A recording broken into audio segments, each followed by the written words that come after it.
Governor గారి ప్రసంగం, yes మా పార్టీ కార్యాచరణ, మా ప్రభుత్వ నిర్ణయాలు, ఏ గవర్నర్ గారి ప్రసంగమైనా అధికారంలో ఉన్న పార్టీ యొక్క ప్రణాళికను వాళ్ళ యొక్క అభివృద్ధి ఆలోచనలనే గవర్నర్ గారి ప్రసంగంలో ఉంటుంది.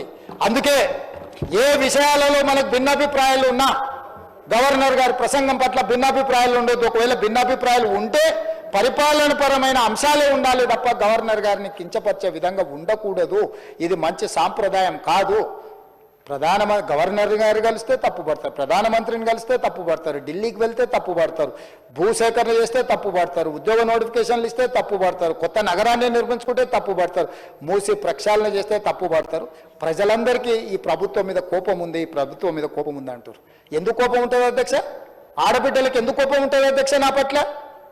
ఈ 15 నెలల్లో ఒక్క రూపాయి కూడా పెట్టకుండా 5,000 కోట్ల రూపాయలు ఆడబిడ్డలకు ఆర్టీసీ బస్సులో ఉచితంగా ప్రయాణం చేసినందుకు, అమ్మవారింటికి వెళ్ళినా అమ్మవారిని దర్శించుకోవాలన్నా ఆర్టీసీ బస్సులో ఉచిత ప్రయాణం కల్పించినందుకు నా పట్ల ఆడబిడ్డల కోపం ఉంటుందా?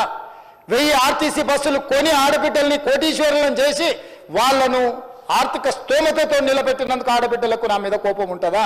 అదాని అంబానీలు చేసే వ్యాపారమైన సోలార్ పవర్ 1000 మెగావాట్ల ఆడబిడ్డలకు ఇచ్చినందుకు నా మీద ఆడబిడ్డల కోపం ఉంటుందా?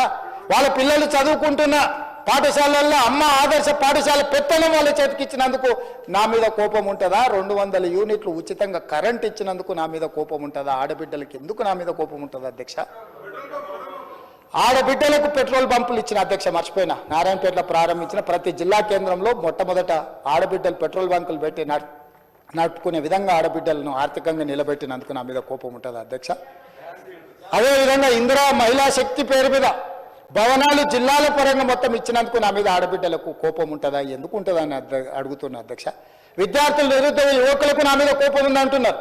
ఎందుకుంటుంది అధ్యక్ష? మొదటి సంవత్సరంలోనే 57,924 ప్రభుత్వ ఉద్యోగాలు ఇచ్చినందుకు నా మీద యువకుల కోపం ఉంటుందా? గ్రూప్ 1 పరీక్షలు 15 ఏళ్లలో నిర్వహించకపోతే నిర్వహించిన నా మీద 563 గ్రూప్ 1 అధికారుల పోస్టులు ఇచ్చినందుకు నా మీద ఉంటుందా? గ్రూప్ 2 పోస్టులు ఈరోజు ఇస్తున్నందుకు నా మీద కోపం ఉంటుందా? గ్రూప్ 3 పోస్టులు ఇచ్చినందుకు నా మీద కోపం ఉంటుందా? డిఎస్సి ఉద్యోగాలు ఇచ్చినందుకు నా మీద కోపం ఉంటుందా? పోలీస్ స్కూల్ నిర్మించినందుకు నా మీద కోపం ఉంటుందా? Young India integrated residential schools పెట్టినందుకు దళితుల, గిరిజనులకు, ఆదివాసులకు నా మీద కోపం ఉంటుందా? యంగ్ ఇండియా స్పోర్ట్స్ యూనివర్సిటీని పెట్టినందుకు నా మీద కోపం ఉంటుందా? అకాడమీ పెట్టినందుకు నా మీద కోపం ఉంటుందా? యంగ్ ఇండియా స్కిల్స్ యూనివర్సిటీ పెట్టినందుకు నా మీద కోపం ఉంటుందా? ఇన్ని ఈ యువకుల కోసం మెస్ ఛార్జీలు 40% పెంచినందుకు ఆ పిల్లలకు నా మీద కోపం ఉంటుందా? 200% ఆడబిడ్డల కాస్మెటిక్ ఛార్జెస్ పెంచినందుకు నా ఆడబిడ్డలకు, నా చెల్లెళ్లకు నా మీద కోపం ఉంటుందా? ఎందుకు ఉంటుందని నేను అడుగుతున్నా అధ్యక్ష.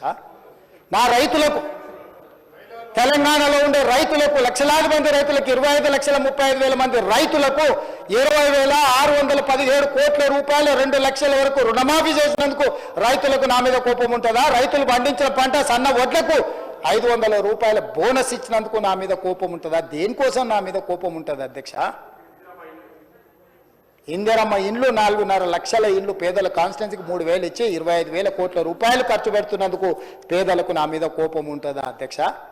యూనివర్సిటీలు 14 యూనివర్సిటీలకు ఎస్సీ, ఎస్టీ, బీసీ, మైనారిటీ అందరినీ వైస్ ఛాన్సలర్గా నియమించినందుకు నా మీద కోపం ఉంటుందా? విద్యా కమిషన్ వేసినందుకు నా మీద కోపం ఉంటుందా? వ్యవసాయ కమిషన్ వేసినందుకు నా మీద కోపం ఉంటుందా?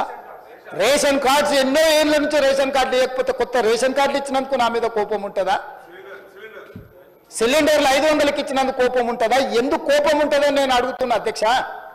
చెప్పండి. నా మీద కోపం మీకు ఉంటుంది. మీ కుర్చీ గుంజుకున్నాను కోపం ఉంటుంది, మీకు అధికారం కోల్పోయిన దుఃఖంలో మీకు కోపం ఉండొచ్చు. నిన్న మొన్న సోషల్ మీడియాలో భూభారతి మీరు ధరణి పేరు మీద వేల లక్షల ఎకరాలు కొల్లగొట్టినందుకు, ప్రక్షాళన చేసి భూభారతి తెచ్చినందుకు, పేదల భూములు పేదలకు ఇవ్వాలన్నందుకు నా మీద కోపం ఉంటుంది. దేనికి నా మీద కోపం ఉంటుంది అధ్యక్ష? పెయిడ్ ఆర్టిస్టులను తెచ్చి పార్టీ ఆఫీసులో పెట్టి వాటిని రికార్డ్ చేసి సోషల్ మీడియాలో పెడితే వాళ్ళ మీద పోలీసులు కేసు కడితే మీకు దుఃఖం వస్తుంది. అసలు ఈ భాష ఆ సోషల్ మీడియాలో పెట్టినట్టు ఒకసారి చూడండి అధ్యక్ష. 2014-15లో కొత్తగా ఎమ్మెల్యేలు ప్రమాణ స్వీకారం చేసినప్పుడు TV9లో, ABNలో ఏదో వెటకారంగా ఒక చిన్న సన్నివేశాన్ని వేస్తే వాటిని సంవత్సరం పైన ఈ రాష్ట్రంలో బ్యాన్ చేసిండు అధ్యక్ష. రవి ప్రకాశం జైల్లో పెట్టిండు, కృష్ణ మాదిగని జైల్లో పెట్టిండు, చాలామంది జర్నలిస్టులు. ఇవాళ జైలుకు పోయిన అమ్మాయి కూడా ఎస్సీ, ఎస్టీ కేసులు ఆ రోజు ఎస్సీలను అవమానించింది, జైలుకు పోయి వచ్చిన అమ్మాయి. ఎవరు జర్నలిస్ట్ అని నేను అడగదలుచుకున్న అధ్యక్ష, జర్నలిస్టులని వేదిక మీద నుంచి ఐఎన్పిఆర్ లేకపోతే డిఏవిపి ఆమోదించిన పత్రికలు ప్రసార సాధనాలు వాళ్ళు ఇచ్చే ఐడి కార్డులు ఉన్నోళ్ళు జర్నలిస్టులా ఎవడు పడితే వాడు ఏదో ఒక ట్యూబ్ పెట్టుకొని మమ్మల్ని ఇష్ట రాజ్యంగా అధ్యక్ష ప్రజా జీవితంలో ఉన్నాం కాబట్టి నిజంగా ఓపిక పడుతున్నాం అధ్యక్ష. రక్తం మరుగుతుంది. ఏంది భాష అది అధ్యక్ష? కుటుంబ సభ్యులను అంతేసి మాటలు అంటుంటే అసలు మీరు మనుషులా అని నేను వాళ్ళని అడగదలుచుకున్నా అధ్యక్ష. మీకు భార్య బిడ్డలు లేరా? తల్లిదండ్రులు లేరా? మీ అమ్మనో నీ చెల్లినో నీ భార్యనో ఈ రకంగా మాట్లాడితే నువ్వు ఇంతవా అని నేను అడుగుతున్నా. ట్విట్టర్లో పెట్టినోని అరెస్టును ఖండించినోని నా భార్య నా బిడ్డను తిడితే నాకు నొప్పి అవుతుంది, కానీ నీకు ఒక ఆడపిల్లను అవమానిస్తుంటే నీకు నొప్పి కావా? ఏ సంస్కృతిలో ఉన్నారని నేను అడుగుతున్నా అధ్యక్ష. తోడుకలు తీస్తే అధ్యక్ష ముఖ్యమంత్రిగా చెప్తున్న ఒక్కనొక్కని బట్టలు పదేసి రోడ్డు మీద తిప్పిస్తా అధ్యక్ష. రాజకీయాల ప్రజా జీవితంలో ఉన్న మేము విమర్శించండి, విశ్లేషించండి, మా గురించి మాట్లాడండి. ఆడబిడ్డల గురించి ఇంట్లో ఉన్న ఆడోళ్ళ గురించి మాట్లాడే సంస్కృతి ఎక్కడి నుంచి వచ్చింది అధ్యక్ష? తెలంగాణ సమాజం ఇదేనా? రజాకర్లకు నిజాంలకు భూస్వాములకు పెత్తందారులకు వ్యతిరేకంగా పోరాటం చేసిన స్ఫూర్తి ఓ రామ్జీవ్ గోండు కొమరం భీమ్, ఓ చాకలి ఐలమ్మ, ఈ ప్రాంతంలో దొడ్డి కొమరయ్య, ఓ సర్దార్ సర్వాయి పాపన్న గౌడు ప్రాతినిధ్యం వహించిన ప్రాంతం ఇది అధ్యక్ష. ఇది ఒక చైతన్యమైన ప్రాంతం. ఈ చైతన్యమైన ప్రాంతంలో ఎదిరించి నిలబడ్డాడు మనగాడు. ఆధిపత్యాలకు వ్యతిరేకంగా నిలబడి కొట్లాడిన గడ్డ ఇది. ఈ సంస్కృతిని మొత్తం సర్వనాశనం చేసి ఒక విష సంస్కృతిని నోటికొచ్చింది మాట్లాడి వాటిని పోస్టు చేయించి ఏం పైశాచిక ఆనందం అని నేను అడుగుతున్నా అధ్యక్ష. వాళ్ళు తిట్టిన తిట్లకు నా పేరు తీసి మీ పేరు రాసుకోండి. ఆడ మీకు అన్నం తినబుద్ధి అవుతుందేమో నేను చూస్తా. తెలంగాణ రాష్ట్ర ముఖ్యమంత్రి అయితే బలహీనం అయిపోయినట్ట అధ్యక్ష? అట్లా అనుకుంటుర్రా? ఓపిక పట్టిన అధ్యక్ష, నేను మర్యాదకుంటున్నా. మీకు ఎంతమంది ఉన్నారో తెలియదు.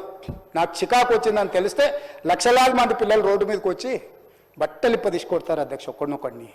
నేను వద్దంటున్నా కాబట్టి, చట్టాన్ని గౌరవిస్తా కాబట్టి, చట్టాల పట్ల శాసనాల పట్ల ఈ భారత రాజ్యాంగం పట్ల మాకు సంపూర్ణమైన విశ్వాసం నమ్మకం ఉంది కాబట్టి ఏమనుకుంటూ ఊరుకుంటున్నాం అధ్యక్ష. అది మా చేతగాని తనం కాదు.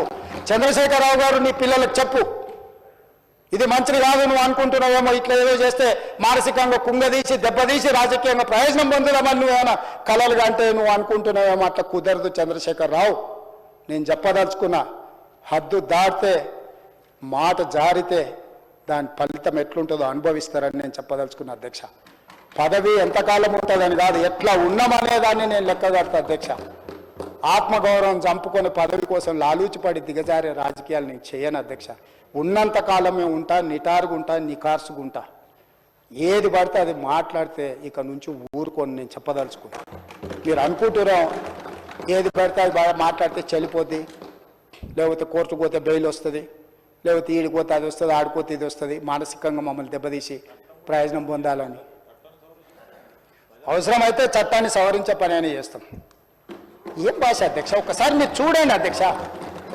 ఆడపిల్లలు ఆ రకమైన భాషను వాడి ఆడపిల్లలే వాళ్ళ ప్లాట్ఫామ్లలో పోస్టింగ్ చేస్తే ఇది మంచిదా అధ్యక్ష? ఏం సాంప్రదాయం? తెలంగాణలో ఇట్లాంటి సాంప్రదాయం ఎప్పుడైనా ఉందా అధ్యక్ష? తెలంగాణ ఉద్యమ సందర్భంలో కూడా అంత పెద్ద ఎత్తున భావోద్వేగాలు ఉన్నప్పుడు కూడా ఇలాంటి భాషా ప్రయోగం జరగలేదు అధ్యక్ష. ఇదెక్కడి వింత పోకడలు, పైశాచిక ఆనందం అధ్యక్ష? వీటిని క్షమించే సమస్యనే లేదు అధ్యక్ష. నేను స్పష్టంగా చెప్పదలుచుకున్నా. చంద్రశేఖరరావు గారు వినండి, మీ పిల్లలకు బుద్ధి చెప్పండి. ఇలాంటి సాంప్రదాయం సంస్కృతి భవిష్యత్ తరాలకు ఇవ్వదలుచుకోలేదు. దీన్ని ఇక్కడనే పాతరేయదలుచుకున్నా. ఉప్పు పాతరేస్తే ఇట్లాంటి సంస్కృతిని మీరు ప్రోత్సహిస్తే ఎవరిని వదలను. ప్రజాస్వామ్యయుతంగా ప్రతిపక్షంగా మీరు మాట్లాడండి, చెప్పండి, విమర్శించండి. దాన్ని సరిదిద్దుకోవడానికి మా ప్రభుత్వం సిద్ధంగా ఉంది. గౌరవిస్తాం. భారతీయ జనతా పార్టీ కూడా మా ప్రతిపక్ష పార్టీ. వాళ్ళ కేంద్రంలో అధికారంలో ఉండరు. ఆ అధికారాన్ని మన రాష్ట్రానికి ఉపయోగించేదానికి చేస్తున్నాం. అందుకే అధ్యక్ష, తమరు కూడా అక్కడి నుంచి ఆదేశాలు ఇవ్వండి. దీని మీద చర్చ జరగాలి. మీడియా మిత్రులకు కూడా నేను అడుగుతున్నా, మీ సంఘాలు ఏవైతున్నాయో సంఘాల నాయకులను కూడా అడుగుతున్నా, ఎవరో జర్నలిస్టులు లిస్ట్ ఇవ్వండి. జర్నలిస్ట్ అనే పదానికి డెఫినేషన్ ఏందో ఇవ్వండి, ఆ లిస్ట్ ఇవ్వండి. ఆ లిస్టులో ఉన్నోళ్ళు ఇట్లా తప్పు చేస్తే ఏం శిక్షిస్తారో మీరు నిర్ణయించండి. ఆ లిస్టులో లేనోడు జర్నలిస్ట్ కాడు. జర్నలిస్టు కానోడిని క్రిమినల్ కిందనే చూస్తాము. ఆ క్రిమినల్స్ని ఎట్లా ఎట్లా జవాబు చెప్పాలనో గట్లనే చెప్తాం. ముసుగేసుకొని వస్తే ముసుగు ఊడవికి బట్టలు గుడ్డలు ఊడదీసి కొడతా అని చెప్తున్నా. నేను తమాషా చేయొద్దు. నేను కూడా మనిషిని, నాకు చీమునెత్తురుంది. అన్నిటికీ బరాయించుకుంటే తప్పులని అన్నిటిని మోసుకుంటే ఏదో కుర్చీలు ఉన్నా కాబట్టి ఊరుకుంటా అనేమన్నా ఏషాలు ఏదలుచుకోరాం. అన్ని చట్టపరంగానే చేస్తా.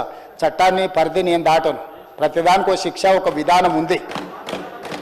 ఏది కూడా పరిధి దాటను. ఎందుకంటే నేను ముఖ్యమంత్రిని. చట్ట పరిధిలోనే అన్ని శిక్షలు ఉంటాయి. జర్నలిస్టులకు కూడా నా సూచన, ఎవరు జర్నలిస్ట్ వాళ్ళ గుర్తింపు కార్డు ఏందో మీరు నిర్ణయించాలి. అది ఏదో ఏ లైన్ మీరు చెప్తారో చెప్పండి, వాళ్ళని మినహాయిస్తాము, మిగతా వాళ్ళు మాట్లాడేదాన్ని విశ్లేషిస్తాము, వాళ్ళందరి గురించి చర్చ చేద్దాం. అవసరం అనుకుంటే తమరు అనుమతిస్తే నాకు ఒక రోజు దాని మీద చర్చ పెట్టాలని ఉంది సభలో. అధ్యక్ష, సభా నాయకుడిగా నా రిక్వెస్ట్ మీకు ఒకటే, ఈ విశృంఖలత్వాన్ని ఆపాలి. ఎక్కడో ఒక దగ్గర దీనికి పరిష్కారం చూపించాలి అధ్యక్ష.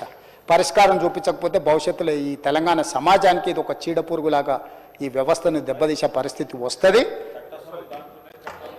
దానికోసం చట్టసభలు, కరెక్ట్ శ్రీధర్ బాబు గారు చెప్పినట్టు, దీనికి చట్టసభలే ఉన్నదే చట్టాలు చేయడానికి. దానికి చట్టం చేద్దాం.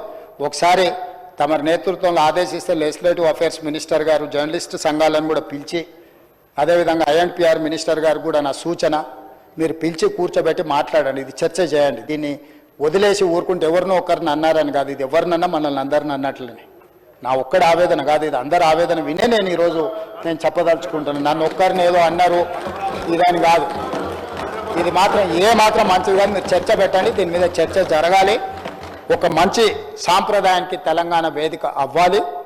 అందరినీ సహకరించమని సభలో ఉన్న సభ్యులందరం కూడా చర్చించుకుందాం. స్వీయ నియంత్రణతో పాటు రాజ్యాంగపరమైన నియంత్రణ కూడా అవసరమే. ఎవరైనా పరిధి దాటినప్పుడు ఏ రకంగా శిక్షించాలనో దానికి అవసరమైన చట్టాన్ని చేయడానికి కూడా తమరిని అనుమతి ఇవ్వాల్సిందిగా కోరుకుంటూ తమరి దగ్గర సెలవు తీసుకుంటున్నా అధ్యక్ష.